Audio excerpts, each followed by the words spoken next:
Welcome everybody to Forza Horizon 4, and today we're taking a look at the 1933 Napier-Railton. Now this is a one-off that gets its name from its creator, Railton, and the fact it features a Napier Lion engine, which was also used in airplanes, boats, and also Malcolm Campbell's land speed record, the Bluebird. And yeah, this car is pretty mental in a lot of ways, and the most mental part of this car is the engine itself, which, yeah, is easily the biggest engine on this game, as it's a 24 litre W12 engine producing 564 horsepower and 1,249 pounds-feet of torque, which is a huge amount of horsepower for 1933, and a hell of a lot of torque as well, even by today's standards. You would struggle to find many cars with more torque than that. And yeah, even in terms of the way it's actually laid out, which is kind of hinted at by the exhaust system, because you can see it's triple exhaust system, so you've got one running down the side and two coming underneath the car, and that's because the engine is laid out in a broad arrow configuration. So basically think of a V8 that has a two banks either side. Basically think of that, but wider angle, and it's got four cylinders running down the middle of it, and that's the configuration of this car.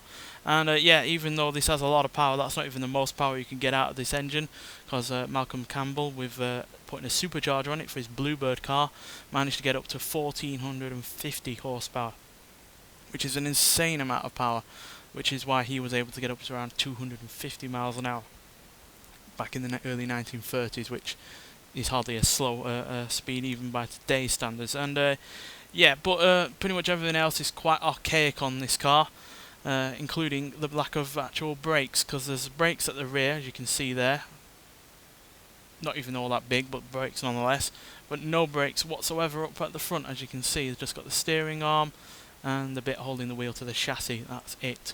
So yeah, quite archaic. But you're thinking, so what?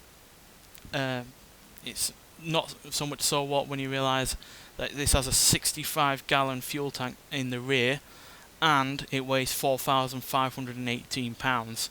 So you've got all that power, all that torque, you've got a huge amount of fuel right behind you, and you're also trying to stop a £4,500 car. Yeah, I'd be scared as well driving this thing, and never mind when doing speed records with it, which it managed to do 47 times. It broke 47 speed records at the likes of Brooklands and Bonneville Salt Flats in Utah, which is impressive. And yeah, this still actually exists at Brooklands Museum even now, despite being a one-off and as old as it is.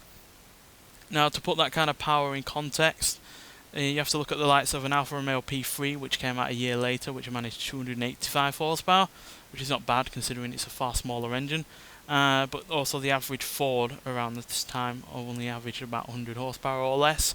So yeah, it's a huge amount of power even back then, and the likes of Mercedes-Benz and Audi were, or Auto Union as they were called back then, were struggling to even get to 500 horsepower. So yeah, size really did matter back in the day, because even the likes of Bentley with their 8-litre engine struggled to get more than 200 horsepower. They got 220, which is hardly a lot of power for such a large engine. So yeah, really was a no replacement for displacement back then. But yeah, a mental car, but it gets even more mental when you go out to drive it. So let's get out onto the open road and see just what it can do. So as you'd imagine, with a car with only brakes at the rear and weighing as much as it is with all of that torque, this is hardly the easiest of vehicles to drive. But that's kind of its charm as well, because a lot of cars are easy to drive, and they're fun in their own right because of that, but this is fun because of how difficult it really is to drive. But also because it's unique as well. And obviously one of the more unique aspects of this car is its engine, so I'm going to shut up for a minute and let you hear it. So yeah, here we go.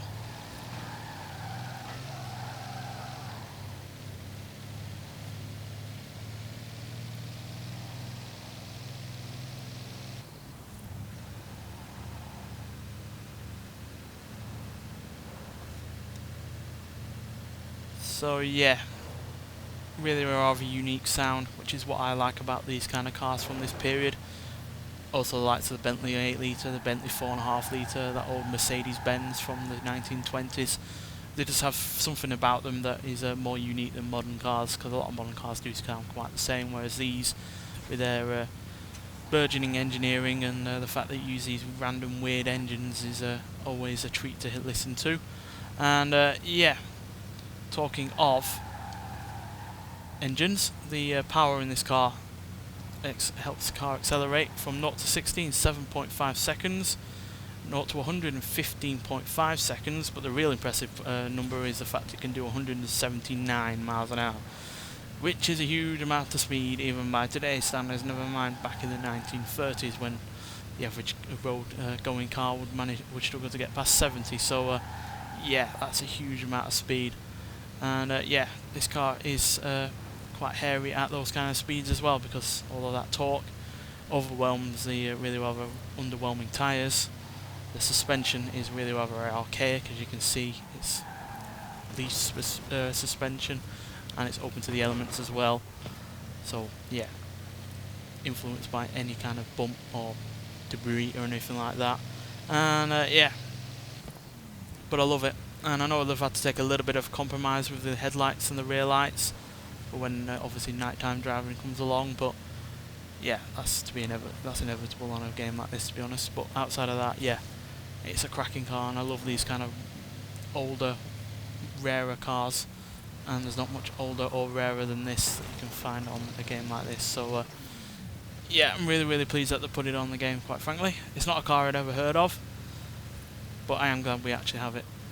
I know there are some people that will probably bemoan the fact that we got such an old car on this game, but it's about time that we had even more age-old cars like this.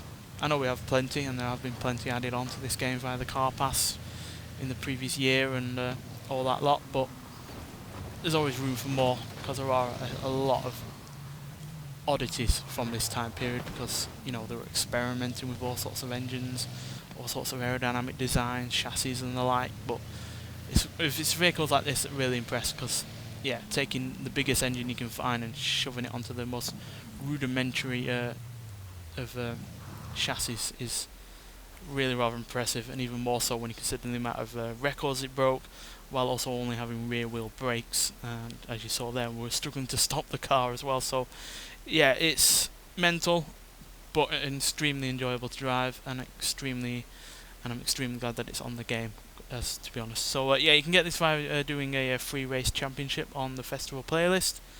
Easy as hell championship. It's only a cult classic cars, I think it is.